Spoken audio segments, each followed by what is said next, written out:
নমস্কার, আজ আবার একটা ভিডিও নিয়ে হাজির আপনাদের সঙ্গে। আপনাদের প্রিয় বন্ধু ঋষিকেশ রয়েছি আমি এই মুহূর্তে আপনাদের সঙ্গে। তো আজকে এমন একটা দিন যে ইস্টবেঙ্গলের ম্যাচ আগামীকালই রয়েছে ৫ তারিখে এফসি গোয়ার বিরুদ্ধে ঘরের মাঠে ইস্টবেঙ্গল খেলতে নামবে। তার আগে আজকের এই ভিডিও। নিঃসন্দেহে ইস্টবেঙ্গলের খবর নিয়ে বা ইস্টবেঙ্গল টিমটা নিয়ে আলোচনা করব। কি হতে পারে বেস্ট 11 সেটা নিয়েও আলোচনা করব ভিডিওতে।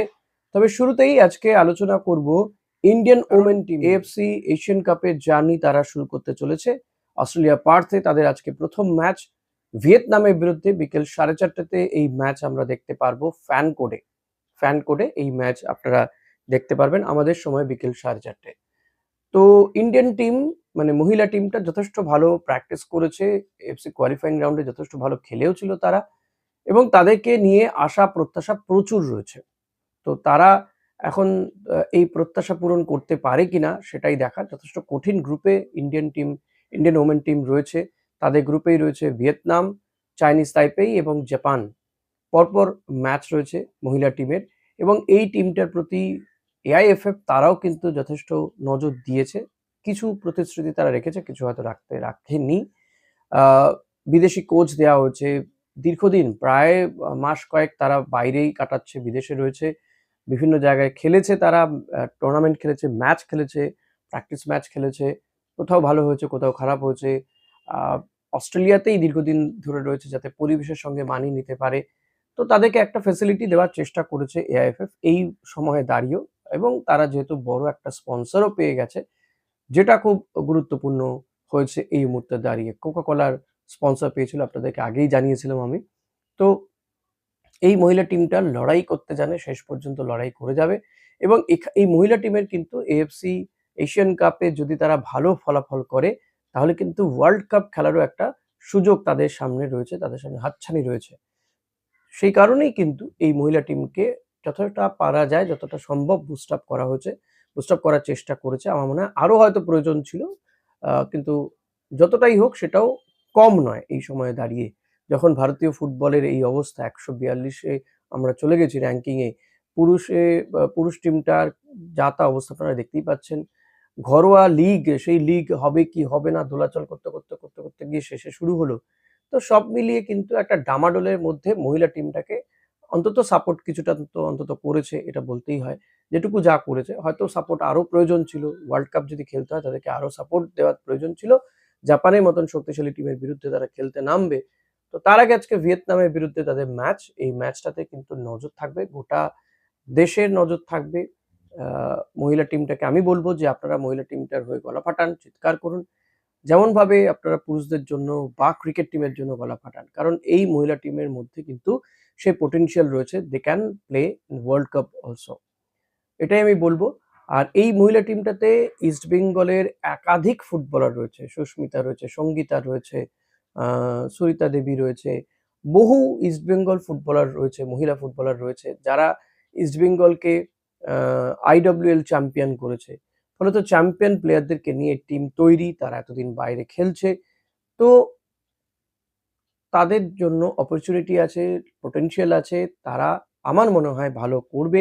তো আপনারা প্লিজ এই টিমটাকে সাপোর্ট করুন, এবং আমরা আজকে চলুন সবাই মিলে গলা ফাটাবো এই টিমটার হয়ে।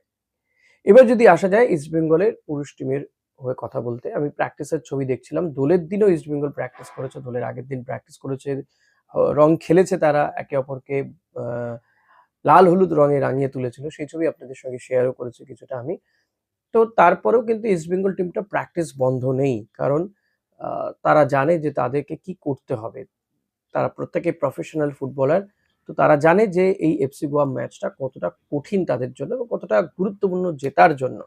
সে ইউসুফ ইজাজারি হোক বা বিপিন সিং কিংবা জয় গুপ্তা বা যে প্লেয়ারটি এখনো সুযোগই পায়নি সায়ন ব্যানার্জি।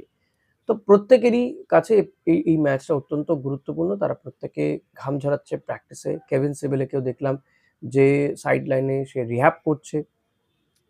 কেভিন সিবেলে হয়তো দ্রুত ফেরার চেষ্টা করছে। নাওরেম মহেশ, সেও দ্রুত ফেরার চেষ্টা করছে। নাওরেমকে হয়তো এফসি গোয়ার বিরুদ্ধে কিছুটা সময় হলেও মানে খেলাতেও পারে কোচ অস্কার ব্রুজো। কারণ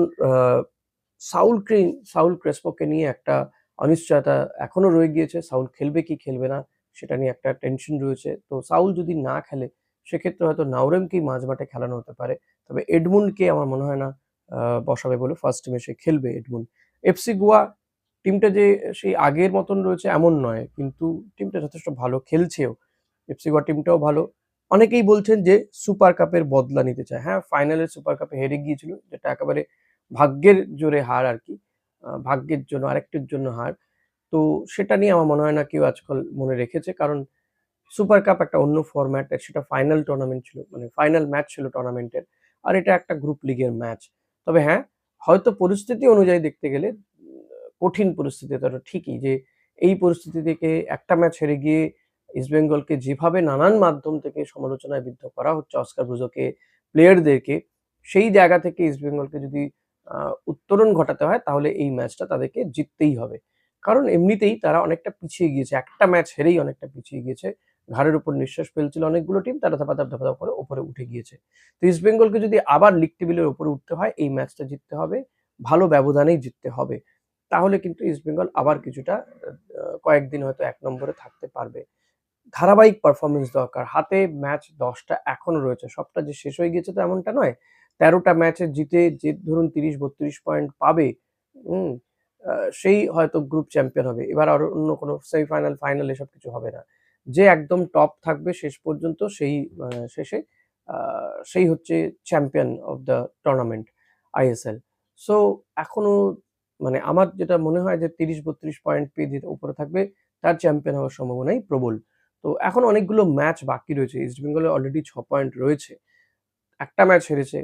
এটা হতেই পারে যে একটা ১৩ টা ম্যাচের লিগে সেখানে ১ আধটা ম্যাচ হেরে যেতেই পারে যে কেউ। এখনো লিগে অনেক কিছু বাকি রয়েছে। সাপলুডোর মতো এখনো অনেকে উঠবে, আবার অনেকে নামবে। সো আই থিংক এখনই পেশেন্স হারিয়ে ফেললে হবে না। সবাইকে সংঘবদ্ধ হয়ে খেলতে হবে। দর্শকদেরকেও কিন্তু সমর্থনটা চালিয়ে যেতে হবে, মাঠে যেতে হবে। তো দর্শকদের উদ্দেশ্যে আমার আবার একটা বার্তা থাকবে যে মোহনবাগানকে দেখে শিক্ষা নিন। মোহনবাগান অলরেডি তারা তাদের শাস্তি খারা নেমে এসেছে। তারা যেমন তাদেরকে ফাইন করা হয়েছে, পাশাপাশি একটা ম্যাচ তারা সাপোর্টারহীন খেলতে হবে ওড়িশা ম্যাচটা। সো আপনারা এমন কিছু করবেন না যাতে আবার ইস্টবেঙ্গলের উপর এই ধরনের কোনো খাড়া নেমে আসে। এটা। এবার হচ্ছে কালকের ম্যাচে বেস্ট 11 কি হতে পারে আজকে অন্তত দাঁড়িয়ে থেকে আমার মনে হয় যে কালকের ম্যাচে ইস্টবেঙ্গল অলমোস্ট সেম টিম নিয়েই হয়তো নামবে। সেক্ষেত্রে রাকিবকে ফার্স্ট টিমে রাখা হবে। নুঙ্গাকে হয়তো নাও রাখা হতে পারে ফার্স্ট টিমে। সেক্ষেত্রে সেন্টার ব্যাক হিসেবে সেন্টার ডিফেন্ডার বা সেন্টার ব্যাক হিসেবে আনোয়ার আলী আর জিকসন সিংই শুরু করবে। একদিকে জয় গুপ্তাকে দেখলাম তার মাথা ঠিকঠাক আছে, প্র্যাকটিস করছে, অসুবিধা কিছু নেই। জয় গুপ্তা, অন্যদিকে রাকিব। মাঝমাঠটা নিয়ে ইস্টবেঙ্গলের একটা আ টেনশন তৈরি হয়ে গেছে। এই টুর্নামেন্টের সবচেয়ে ভালো মাঝমাঠ কিন্তু ইস্টবেঙ্গলেরই। যে বিদেশি ত্রয়ী রয়েছে তাদেরকে নিয়ে গড়া এই মাঝমাঠ অন্য যেকোনো টিমের থেকে ইস্টবেঙ্গলের মাঝমাঠ সবচেয়ে বেটার। কিন্তু সেই মাঝমাঠই কিন্তু এখন একটু চাপে পড়ে গিয়েছে। সাউল ক্রেসপোর চোট এবং মোহাম্মদ রশিদ সে রোজা রাখাতে কিছুটা উইক ফিল করছে। ফলত তাকে সেভাবে লোড নিতে দেখা যায়নি অন্তত আগের ম্যাচটাতে জামশেদপুরের বিরুদ্ধে। আ তো যে কারণে মাঝমাঠটা হঠাৎ করে দুর্বল হয়ে গেছে। আর যদি এই মিগুয়েলকে আটকে দেয় তাহলে কিন্তু আক্রমণটাও অনেকটা কমে যাচ্ছে। সেই কারণে ইস্টবেঙ্গলকে এখানে এই জায়গাতে ওয়ার্ক করতে হবে। আই থিংক কি ইস্টবেঙ্গল যদি নাওরেমকে মাঝমাঠে খেলায় সাউল ক্রেসপোর পরিবর্তে নাকি অ্যান্টনকে না খেলিয়ে আ এখানে মাঝমাঠে যদি ইস্টবেঙ্গল মোহাম্মদ রশিদ, মিগুয়েল এবং নাওরেম মহেশকে খেলায়, আমার মনে হয় সেটা বেটার হবে। সেক্ষেত্রে একদিকে এডমুন্ড আরেকদিকে বিপিন সিং। তাহলে হয়ে গেল ৫ আর এদিকে নিচে ৪ জন, ৯ জন, গোলকিপার একজন ১০ জন, ওপরে লোন স্ট্রাইকার হিসেবে ইউসুফ ইজেজারিকে খেলানো যেতে পারে। এবার কখনো যদি মনে হয় যে না আমার আ নাওরেম সেভাবে খেলতে পারছে না বা তার একটা প্রবলেম হচ্ছে কোথাও চোটের জন্য তাকে ফুল টাইম দেওয়া যাচ্ছে না। তো তখন আ ফর আ চেঞ্জ অ্যান্টনকে নামিয়ে দিয়ে মাঝমাঠে ২ জন থাকা করা যেতে পারে। অর্থাৎ মিগুয়েল এবং রশিদ বা পরবর্তীতে রশিদকে তুলে নিয়ে অ্যা লালচুং নুঙ্গাকে নামিয়ে জিকসনকে মাঝমাঠে নিয়ে আসা হোক। সেক্ষেত্রে নুঙ্গাকে সেন্টার ডিফেন্ডার হিসেবে খেলানো হোক। তো এরকম পরিকল্পনা অস্কার করতে পারে বা এটা বেস্ট 11 হতে পারে বলে আমার মনে হচ্ছে। আপনাদের নাই মনে হতে পারে বা অস্কার অন্য কিছু ভাবতেই পারেন। আ কারণ আমি যাই হোক, আমার এটা একদমই অ্যাজ আ লেম্যান আমি এটা বলতে পারি। বললাম তো এটার অন্য কিছু আরো ভালো কিছু হতে পারে, হয়ও। তো সেটা অস্কার ভেবে দেখবেন। তবে আমি বলব এফসি গোয়াকেও কিন্তু এই প্রতি আক্রমণেই মারতে হবে এবং মুহুর্মুহু আক্রমণ করতে হবে, তাহলে গোল চলে আসবে। আর গোল আসলে ম্যাচ জেতাটা কোনো বড় ব্যাপার হবে না বলেই আমার মনে হয়। আপনাদের কি মনে হচ্ছে অতি অবশ্যই জানাতে ভুলবেন না। কালকের ম্যাচ বিকেল ৫টাতে এফসি গোয়ার বিরুদ্ধে যুবভারতী ক্রীড়াঙ্গনে কে কে যাচ্ছেন অতি অবশ্যই আমাকে জানাবেন। আর আজকের ম্যাচে ইন্ডিয়া ভিয়েতনাম এই ম্যাচটার কি হতে পারে স্কোর লাইন প্রেডিক্ট করুন প্লিজ। এবং যার প্রেডিকশন মিলে যাবে কালকে কোনো ভিডিওতে আপনার নাম অ্যানাউন্স করে দেবো। Thank you.